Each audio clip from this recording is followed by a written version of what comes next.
TV Mulheres Jornalistas tem o prazer de estar na Feira do Livro de Porto Alegre 2020 com convidados muito especiais. Vamos falar com a doutora Márcia Rachid, médica infectologista, referência no tratamento da AIDS no Brasil, que está lançando seu livro Sentença de Vida, com relatos amorosos e sensíveis sobre os seus quase 40 anos na luta contra o HIV. Vem conosco. Oi, doutora Márcia. Oi, Márcia. Você tá boa? Vamos falar um pouquinho sobre o seu trabalho, sobre o seu livro, esse lançamento tão lindo. Como foi reviver esses casos, alguns já guardadinhos, nesse livro? Antes de tudo, eu gostaria de agradecer por essa oportunidade de falar sobre o livro, falar sobre o meu trabalho. E queria falar que é muito difícil reviver, não é fácil. Cada vez que eu escrevia e relia, eu me emocionava, eu não consigo ler a história. Eu, há pouco tempo, participei de um evento e pediram para eu ler uma das histórias e eu quase não consegui chegar ao final porque eu me emociono, porque eu acabo sentindo de novo aquela emoção. É muito impressionante porque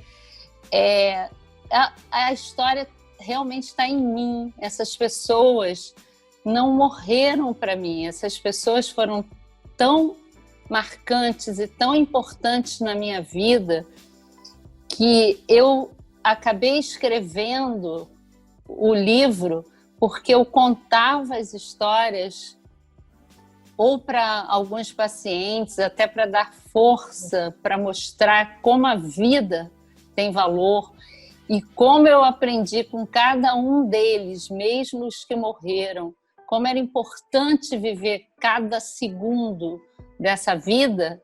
E as pessoas se emocionavam e diziam, você tem que escrever isso. E foi assim que eu comecei a escrever aos poucos e nem sabia se um dia viraria um livro.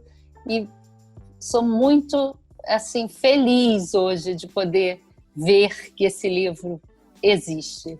A gente está aqui agora fazendo o lançamento de Sentença de Vida numa feira muito querida, muito tradicional, criada na década de 50, né?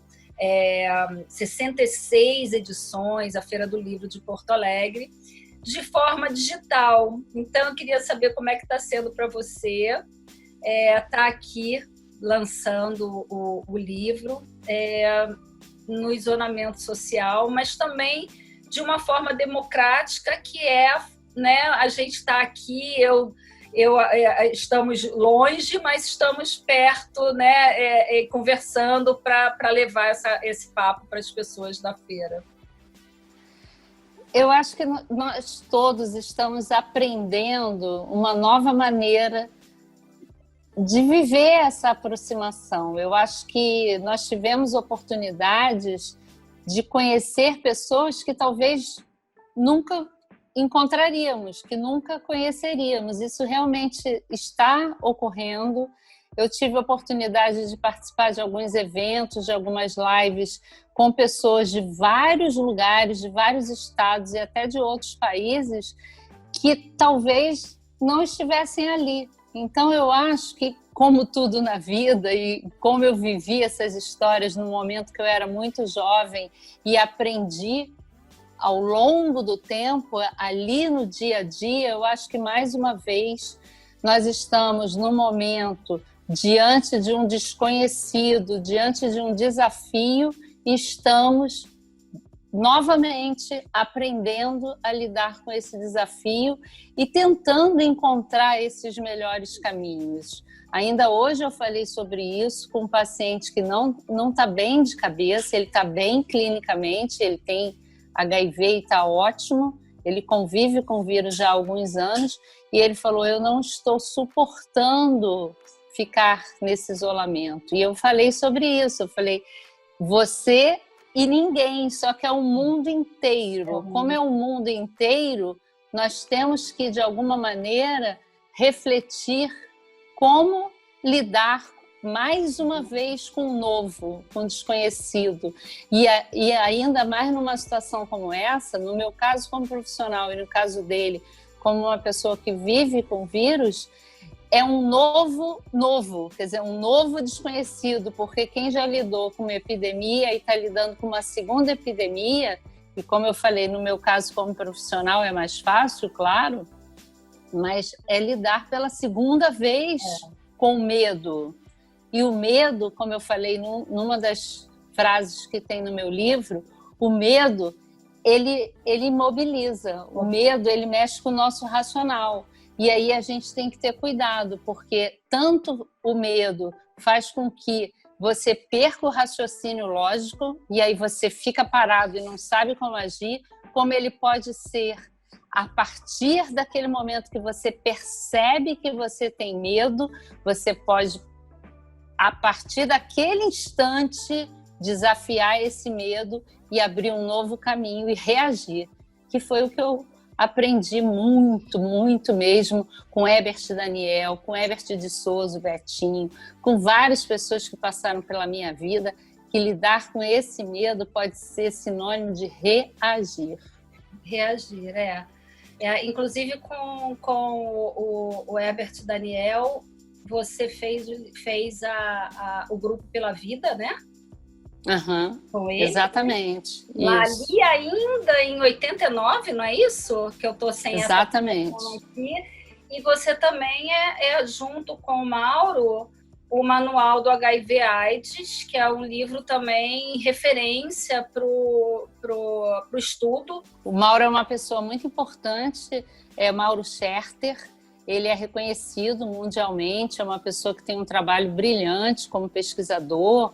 Ele tem realmente um destaque como pesquisador, como professor, e nós fizemos um livro técnico. Então, esse manual de HIV/AIDS, ele é voltado não só para médico, mas para estudante de medicina, para profissionais da área de saúde, outros profissionais, enfermeiros, outros profissionais que queiram entender um pouco mais sobre a infecção pelo HIV e tem as manifestações clínicas. Então, ele é muito fácil e é bastante gratificante. Ele está na 10ª edição, nós estamos até preparando a próxima, que deve sair ano que vem.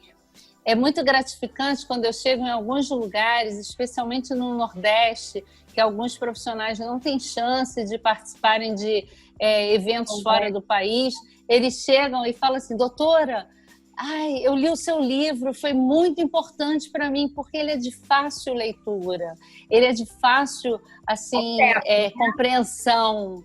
E aí a pessoa que às vezes pensa assim: nossa, eu não sei nada sobre essa doença, não entendo nada, não sei como dar o primeiro passo para ajudar um paciente, a partir da leitura do manual fica realmente... É como se a gente pegasse uma coisa complicada e desmistificasse, que sempre foi o meu objetivo. Claro. O meu trabalho sempre foi esse, inclusive o objetivo de escrever o livro, que aqui no caso do Sentença de Vida, são relatos reais do meu dia a dia com os pacientes, não tem nada de técnico, muito pelo contrário, também tem esse objetivo de desmistificar, porque uma das histórias que chama, inclusive, o preconceito que não acaba, eu fico pensando, porque os meninos que eu digo que hoje são pessoas muito jovens que estão se infectando, eles falam muito sobre isso.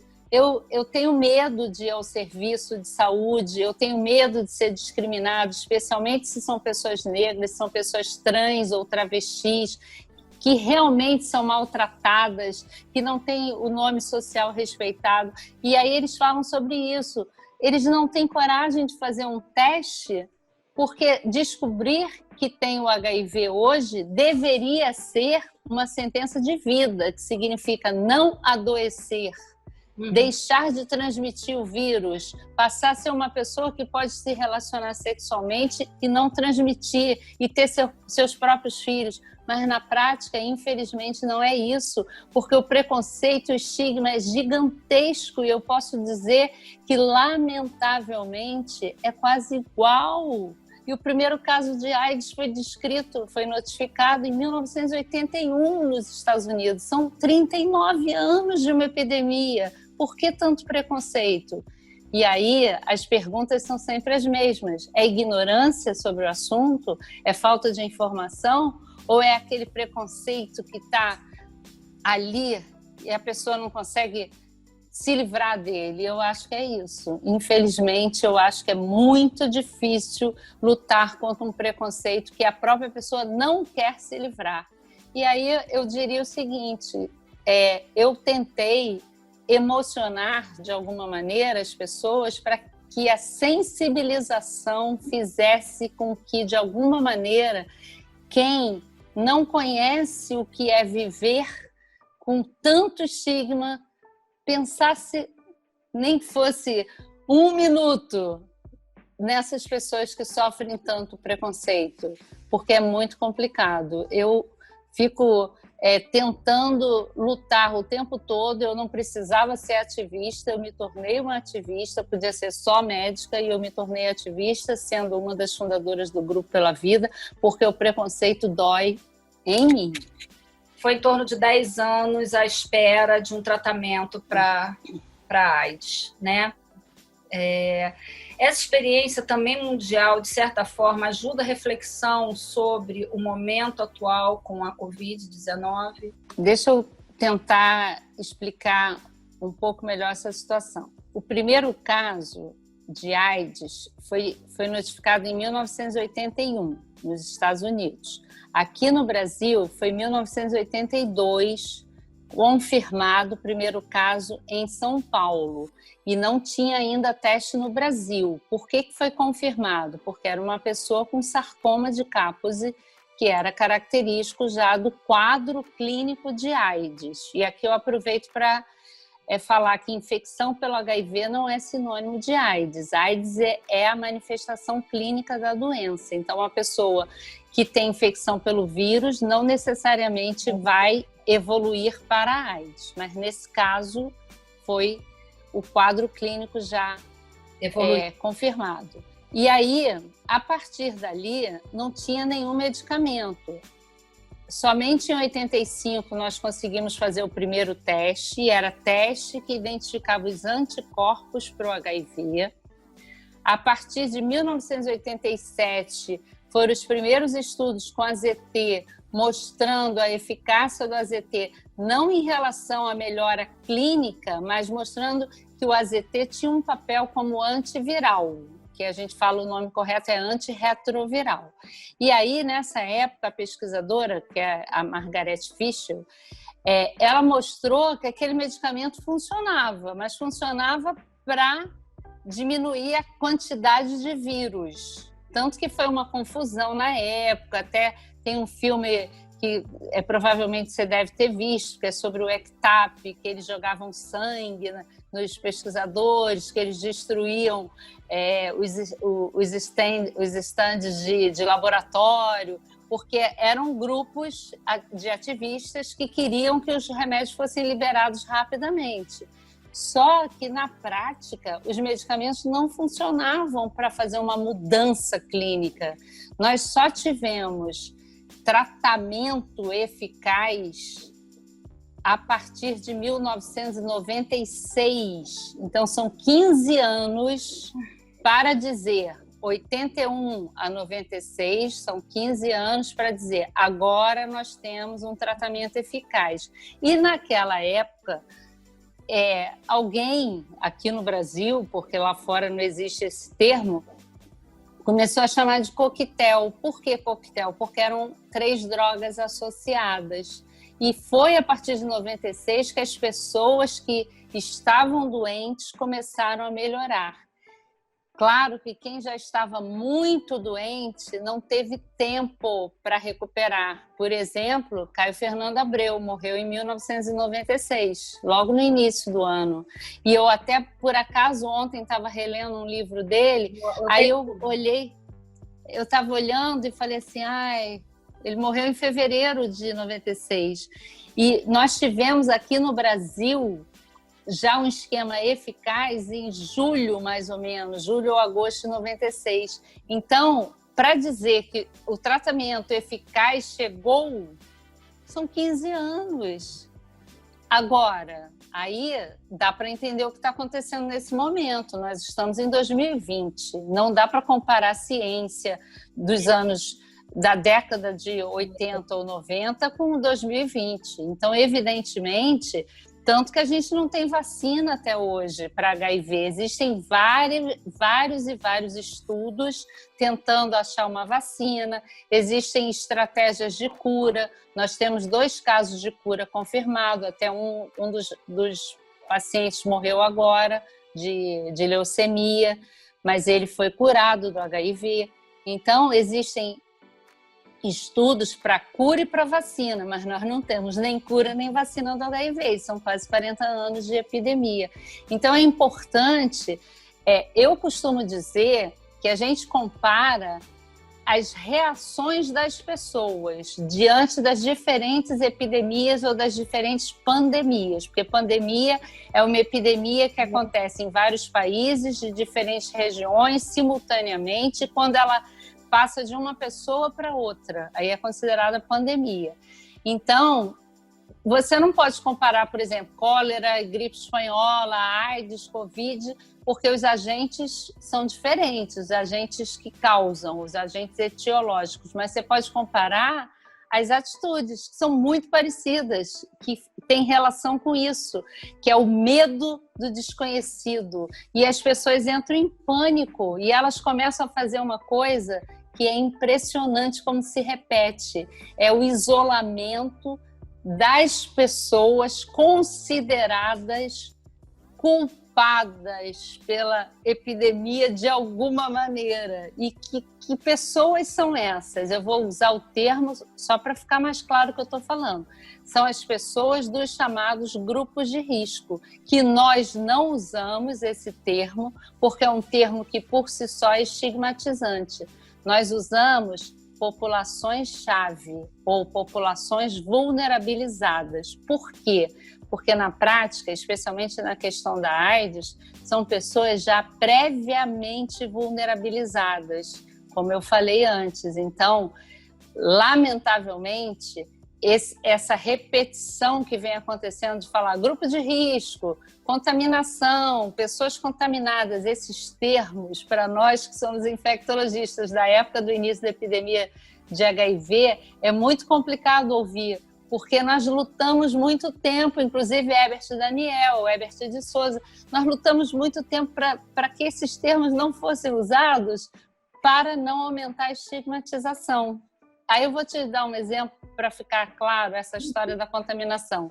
As pessoas que vivem com HIV falam assim, eu não sou contaminado, eu não sou lixo, eu estou infectado, eu vivo com HIV, eu não quero que me chamem de contaminado. E a gente lutou tanto para tirar esse termo e agora as pessoas falam o número de contaminados pelo coronavírus, aí a gente fala, não, tudo outra vez. Então é importante explicar, porque é sempre uma oportunidade de tentar retirar esses termos, porque são termos que tecnicamente estão corretos. Se eu falar grupo de risco para diabetes, pessoas obesas, pessoas que tenham hábitos sedentários, pessoas que não praticam exercício, são pessoas que têm determinadas características que estão em maior risco de manifestarem glicose alta, que é o que se chama de diabetes. Porém, não tem um estigma, embora até tenha, quando a gente fala em obesidade, tem sempre um estigma. Então, qualquer coisa que possa estigmatizar tem que ter cuidado. Você, como médica infectologista, que já viveu, né, um momento tão crucial na história da medicina mundial como o HIV, pode dar um conselho, uma orientação, uma palavra para essas jovens médicas, mulheres que estão aí na linha de frente com a Covid-19? Eu não sei se cabe conselho. O que eu costumo sempre dizer, e por isso que eu conto no livro que ninguém me ensinou como lidar com tanta perda, como lidar com tanta morte, eu acho que quando a gente está diante de alguma coisa que a gente não sabe bem como agir, Primeiro, você tem que usar o bom senso. E eu sempre falava isso para os meus alunos. Eu dei aula na Unirio. E naquele período, eu era muito jovem e meus alunos muito mais jovens do que eu. Então, eu dizia para eles, para ser um bom médico, você precisa ser humilde. Você não tem que ter a prepotência de achar que você sabe tudo e nem que você sabe mais do que o paciente que está na sua frente. Você tem que ter a humildade de ouvir, porque quando você ouve, a resposta vem com um relato. A resposta do diagnóstico que você procura vem com a pergunta que o paciente faz. E aí foi assim que eu fui aprendendo. Eu me lembro de situações que eu perguntava ao paciente: o que você acha que é? O que você acha que você tem? O que você acha que pode ser? Como você acha que eu posso te ajudar? Isso é a resposta para tudo, porque você passa, de alguma maneira, a observar o que o outro espera de você. Porque às vezes ele não quer o que você quer, às vezes ele não quer o que você tem a oferecer. E isso já aconteceu comigo, inclusive na minha prática médica, no meu consultório, que tem uma hora que você tem que parar e fazer essa pergunta: o que você está esperando de mim? Porque eu acho que eu não estou sabendo te oferecer o que você espera. E muitas vezes, realmente, você não é a médica para aquele paciente. Ele quer um outro perfil de profissional. E já aconteceu isso comigo. O paciente falou assim: esse seu jeito de trabalhar não é o jeito que eu gostaria. Porque tem paciente que quer uma pessoa que trabalhe de outra forma, que dite regra de outra forma, porque, na verdade, a maneira de você lidar com as dificuldades é muito individual. Não tem como você não misturar o pessoal com o profissional. Não tem como. E eu ensinei muito isso aos meus alunos. Eu vou dar um exemplo para ficar mais fácil. Uma situação que eu não contei no livro, eu cheguei de repente no corredor e tinham 3, 4 alunas chorando. Elas estavam desesperadas porque o paciente estava tendo convulsão. E aí eu falei, e elas me viram e vieram gritando: Márcia, fulano está tendo convulsão. Eu falei: calma, vamos ver o que nós vamos fazer para resolver a convulsão. E aí eu cheguei, olhei, vi que ele estava tendo convulsão, chamei a técnica de enfermagem, fizemos o medicamento, faz assim, aí as coisas se acalmaram. Aí fui conversar com elas, falei: olha só, vocês podem chorar, vocês podem sentir o que vocês quiserem sentir, é natural, é normal. Nós estamos diante de uma doença grave, nós estamos perdendo pessoas, isso eu estou falando de anos 80, 90. Então, nós estamos perdendo pessoas e muitos da nossa idade, alguns com uma diferença muito pequena da minha própria idade e da idade delas, mas nós estamos aqui numa posição que aquele paciente está precisando da nossa ajuda. Então, a primeira coisa que nós precisamos fazer é resolver o problema da pessoa. Depois a gente chora. Aí eu vou chorar junto com vocês. Então, eu acho que é a mesma coisa agora diante da Covid, daquele desespero. Eu não estou trabalhando na linha de frente, até porque já me aposentei da rede pública, mas assim, eu tenho a sensação que é igual, pelo que eu tenho conversado com algumas pessoas. Dá um desespero, dá vontade de chorar, dá vontade de desistir, mas você vai agindo no automático. Eu tenho conversado com vários colegas que estão na linha de frente, bem mais jovens do que eu, e eles falam exatamente isso: Márcia, a gente vai fazendo no automático para tentar ajudar, para tentar resolver, para tentar salvar, e no final do dia você fala: ui, como é que eu consegui? É literalmente isso. Eu chegava às vezes à minha casa, ia tomar um banho e chorava tomando banho, porque você tem que, de alguma forma, colocar aquilo para fora, mas você tem a sensação de dever cumprido. Eu fiz o que eu podia fazer por aquela pessoa que precisou do meu trabalho. é isso. E aí você faz com amor, você faz com prazer de ajudar. Então não tem um conselho exato. Eu acho que quem não sente isso, quem não percebe qual é essa dimensão, até onde você pode ir e como você deve ir, está no lugar errado. Tem que fazer outra coisa. Eu até brinco, os meus colegas que trabalham na área de radiologia, ultrassonografia, eu falo, ó, tem que trabalhar com máquina, não dá para trabalhar com gente, porque trabalhar com gente é complicado, porque tem as diferenças, claro.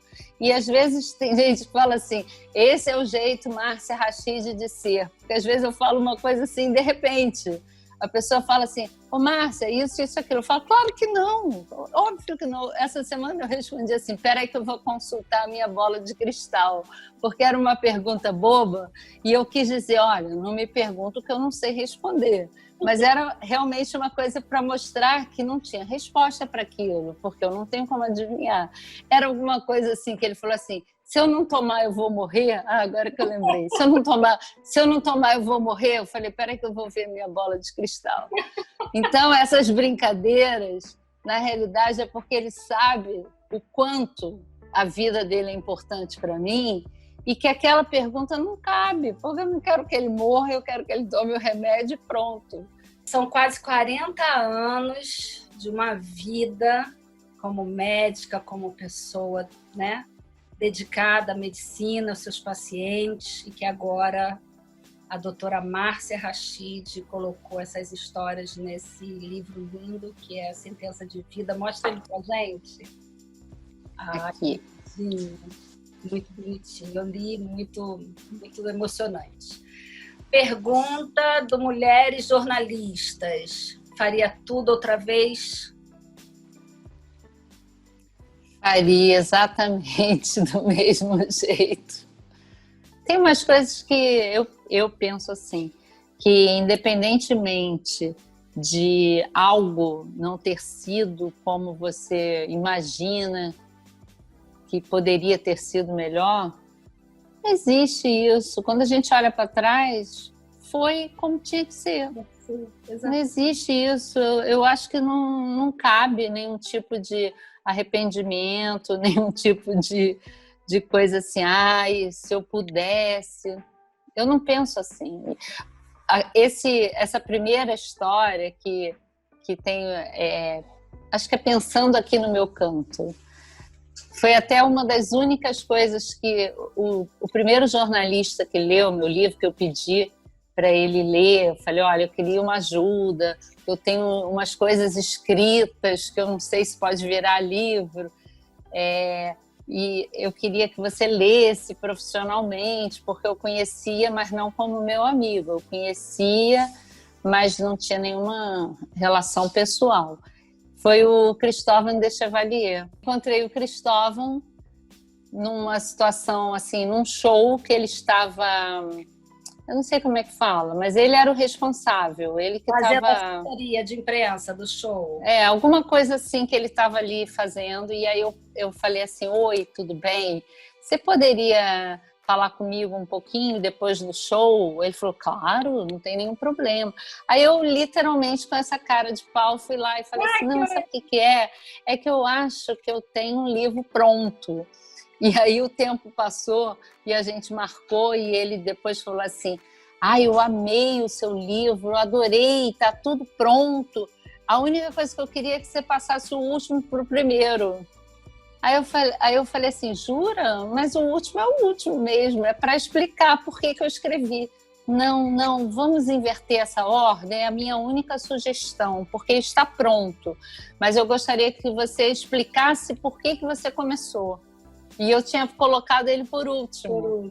Aí eu fiquei assim, mas como ele é jornalista, eu não sou, eu ouvi.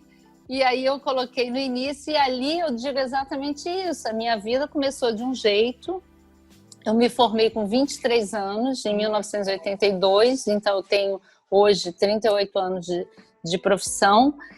E naquele momento, quer dizer, com 23 anos de você ser médica e dar de cara com essa loucura que foi a epidemia de HIV na minha vida, foi muito delicado, foi muito difícil. E não tinha fórmula mágica. Ninguém me deu pronta a fórmula mágica. Eu fui realmente aprendendo no dia a dia.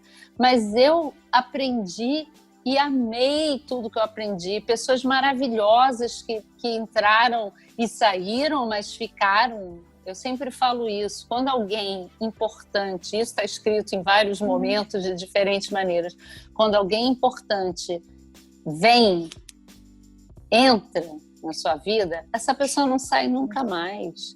Ela sai fisicamente, mas ela não sai nunca mais. Nunca mais. Isso é muito bacana, porque eu sei que eu falo muito do Herbert Daniel, mas eu vou repetir mais uma vez. Ele disse uma vez para mim, eu estava na casa dele fazendo alguma coisa do Grupo Pela Vida, ele falou assim: Márcia, quando alguém morre e essa pessoa tem uma importância muito grande na sua vida, se você precisar dela, numa situação qualquer que você gostaria de saber o que ela iria te dizer, basta você parar um pouquinho que você vai saber o que ela vai te dizer. Você ouve o que essa pessoa vai te dizer, porque ela vai te dizer, de alguma maneira. Porque você conhece tanto, o afeto é verdadeiro, a emoção é verdadeira, ela vai te dizer. Não precisa acreditar em nada, até porque assim, ele não era espírita, nada disso. Ele estava querendo dizer o que é verdade. Se eu parar e refletir o que determinadas pessoas que foram importantes na minha vida falariam naquele momento, você consegue saber. Um pai, um amigo que não está mais aqui, o meu próprio pai, que era muito importante para mim. Se eu quiser, eu penso assim, o que meu pai falaria nesse momento? Você sabe o que a pessoa falaria.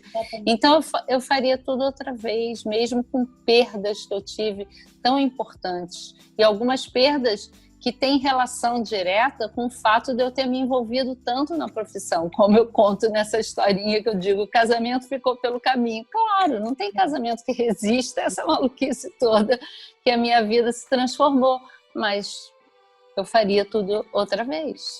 Na ciência, você tem visto as mulheres conseguindo conquistar um novo patamar de conquistas e reconhecimentos? Sim, eu acho que assim, nessa parte mesmo do atendimento a pessoas que vivem com HIV, tem muitas mulheres, é uma coisa legal. No mundo inteiro, eu não sei se tem uma relação, talvez, com o fato de que a mulher tenha menos preconceito, não sei, mas existe isso. Na prática, a gente percebe isso. Teve uma época no ambulatório que tinha, acho que um predomínio, assim, pensando rápido, um predomínio de mulheres no ambulatório que eu trabalhava. E isso é bem bacana. E a gente percebe que, talvez pelo acolhimento, a forma de atender, eu não sei explicar, mas claro que, por um lado, pode ser isso, por outro lado, é bacana porque a gente vê a mulher ocupando espaços. Isso é bem legal. E é no mundo todo, isso vem acontecendo. E mesmo, como eu te falei, na própria ciência, na própria pesquisa, tem muitas mulheres importantíssimas, como eu falei da Margaret Fisher, que foi a primeira que identificou a importância do AZT, a primeira droga ativa contra o HIV foi uma mulher pesquisadora. A própria identificação do HIV, que foi na França, que, claro, quem ganhou o nome foi o Luc Montagnier, porque ele era o responsável pelo laboratório, mas quem realmente estava ali botando a mão na massa foi a Barré Sinoussi, que é uma mulher. Então, não foi ele que foi lá no laboratório identificar o vírus, ele só ganhou o nome, mas todo mundo sabe isso, todo mundo fala assim, quem identificou o vírus foi uma mulher, não foi ele.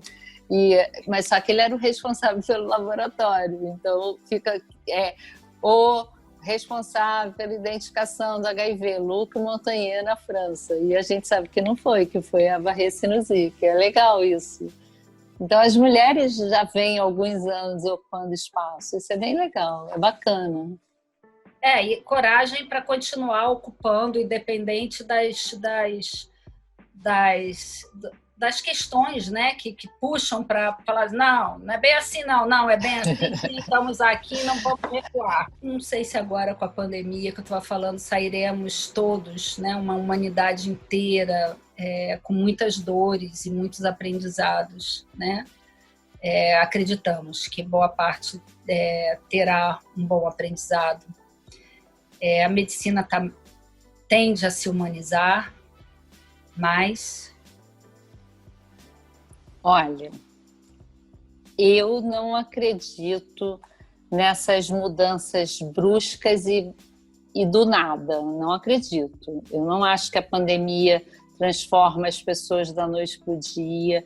Eu acho que algumas pessoas que já são mais atentas, que já são mais sensíveis, que são talvez sensibilizadas, você consegue despertar nessas pessoas mudanças.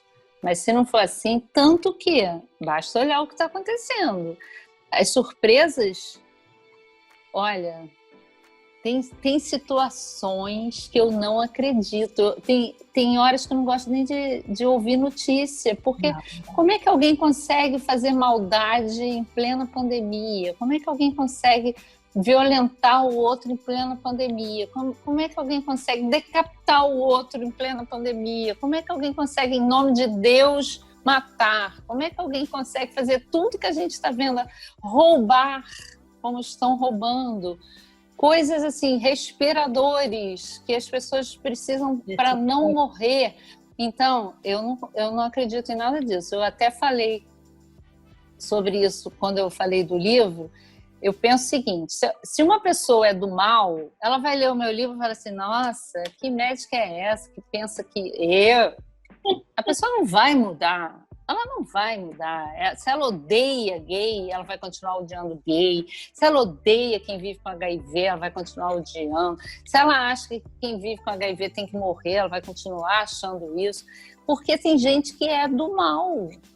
Agora, se ela não tem informação, se ela é uma pessoa que tem um lado bom, ela vai ler e vai pensar assim, que legal, eu não tinha parado para pensar nisso. Que bacana valorizar a vida em vez de valorizar a morte. Que interessante olhar a morte como fazendo parte da vida. Que interessante não ter preconceito e respeitar que ser ou não ser dessa ou daquela forma não é uma opção, que eu vivo corrigindo as pessoas, não é uma opção. É uma situação, e eu tento sempre ensinar sobre isso. E eu vou participar de um evento agora, semana que vem, que o nome é assim, alguma coisa que me perguntaram, posso colocar esse nome, que AIDS não é doença de gay? Pode colocar, porque a gente vai discutir exatamente preconceito, porque AIDS não é doença de gay. A AIDS pode predominar em determinadas pessoas por determinadas situações que favorecem. Então, eu acho que as pessoas não mudam da noite para o dia. Ou você aproveita em determinados momentos que você percebe que tem uma entrada e você ensina e você sensibiliza e você pode transformar, ou então tem umas pessoas que não têm conserto.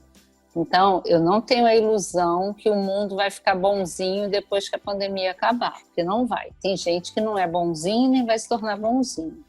Isso independe, porque é só você olhar para trás e, como eu citei antes, nós já tivemos várias pandemias. Nós tivemos pandemias seríssimas, mas as pessoas não valorizaram, porque não estava aqui. As pessoas não estavam vivas, quer dizer, não tinham nem nascido, ou então elas não passaram por ela, ou elas não lembram dela. Eu eu já li A Peste em diferentes momentos, o livro do Camus, e eu assisti agora, há pouco tempo, a apresentação da Peste por um ator, acho que ele é de São Paulo. Eu fiquei impressionada como ele faz muito bem. E aí eu fiquei pensando, gente, que loucura, porque como fica distante, não tem valor. Tipo assim, isso não é meu, não é comigo, não é com meu parente, não é com a minha mãe, não é com meu pai. E é igualzinho a história da AIDS. Se a pessoa não tiver um parente com HIV um amigo, alguém próximo, ela diz assim, isso não é comigo não. Eu não tenho nada com isso. É muito triste ver determinadas reações do ser humano. Então, sendo muito honesta com você, eu não acho que quem tem esse lado ruim, não vou nem jogar para o caráter, mas tem a ver com o caráter também, a pessoa não vai corrigir. E aí tem aquela coisa, mais uma vez citando Herbert Daniel, ele dizia assim, HIV não muda caráter. Não muda. Então, Covid também não muda caráter. Pandemia nenhuma muda caráter. Quem tem um desvio qualquer de caráter não vai virar bonzinho por causa da pandemia. É triste, né? Mas a gente fica na expectativa de que as pessoas que estão mais sensíveis e estão mais espertinhas para mudança, né? Para olhar para o outro com mais amor, com mais empatia, que essas pessoas possam propagar esse sentimento para conseguir, né? Um filho, né? Um sobrinho, você vai educando para mostrar que a gente precisa olhar para o outro com mais carinho, mais generosidade. Né? Não, eu acho que serve nesse sentido que você está falando. Por exemplo, a pessoa observar que isso foi muito falado, que tem pessoas que não têm água, então não adianta mandar lavar a mão ou usar álcool gel. Então, claro, quem nunca parou para pensar que tem pessoas que não têm água em casa, que passam fome, independentemente da pandemia atual, a pessoa parou para pensar nisso e começou a fazer algum tipo de trabalho social, começou a distribuir alimento. O próprio Grupo Pela Vida, 3 vezes por semana, fez assim, grupos de pessoas. Essas pessoas vão para tal lugar, essas vão para tal lugar, vão na comunidade tal. Várias situações em que eles conseguiram levar comida, conseguiram levar produto de higiene, teve uma época que eles levaram absorventes para as mulheres, e eu não vou citar nomes porque não caberia, mas vários artistas ajudaram, porque eu fiz contato com alguns e eles sabem que eu sou do Grupo Pela Vida, e aí eu pedi ajuda e as pessoas ajudaram. Alguns mandaram cestas básicas já direto para o grupo, outros depositaram em conta, depois eu mostrei o que tinha sido comprado. Então, assim, claro que eu não acho que assim, o mundo não tem conserto, não é nesse sentido. Eu só acho que quem já tem um mínimo de sensibilidade pode melhorar, pode ajudar e passar a ajudar mais. Mas, infelizmente, quem é ruim, quem tem esse lado mal, não tem conserto, não. Doutora Márcia, muito obrigada. A gente vai ficando por aqui, muito feliz, né? O Coletivo Mulheres Jornalistas, de ter conversado um pouco com você, conhecido um pouco a sua história, o seu livro aqui na Feira do Livro de Porto Alegre, 2020, e que vida longa para o Sentença de Vida, né? E que ele possa afetar com amor, com carinho, com sensibilidade, todo mundo que chegar para fazer essa leitura tão carinhosa que você escreveu. Parabéns. Muito obrigada mesmo. Eu gostaria de agradecer, foi um prazer participar, estar aqui com você, conversar sobre o meu livro, e um prazer enorme ter essa oportunidade de conhecer esse coletivo das mulheres jornalistas nessa feira de Porto Alegre. Muito obrigada. A gente que agradece, foi um prazer. Beijo. Beijo.